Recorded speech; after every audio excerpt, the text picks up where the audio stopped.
Instead of passively absorbing content, I like to make sure that I'm taking notes on them and organizing them in a specific manner. In this video, we're going to talk about a few ways that I go about doing this. First thing I'll do is I'll have a notebook that I have designated to notes of education and just useful things that I could use in the future.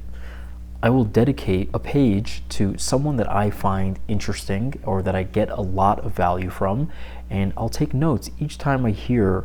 an interesting quote from them, a video that goes through ideas of how I can implement new skills or new techniques, anything I find useful from this specific person that I'll designate a page to, and maybe more in the future as I run out of that page. Next, I'll number each page of my journal and come back to it later and create an index where I know, like, okay, let's say page 3, I get notes from Naval, is one of the people that I look up to, and I know, okay, on page 3 are all my notes on Naval. I'll come back to that, and any time that I want, I have an index of all the people that I look up to, and I try to make sure I'm not taking notes and ideas from too many people. I can come back to this, and each time I'm watching a YouTube video or a podcast or something like that, I'll take notes from this person on this page and come back to it.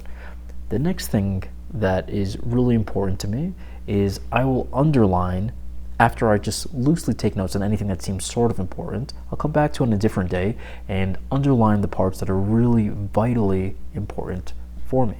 Next step is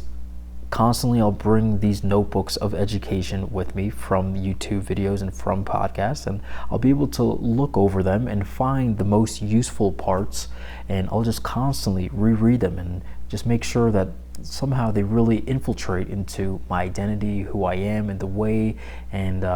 frame that I see the world through. So this is how I go about making sure that I'm not just aimlessly passively absorbing content, but instead I'm making it part of my being. If I find something to be useful, I'll take notes on it, I'll underline the most important parts, and I'll reread it often, over and over and over.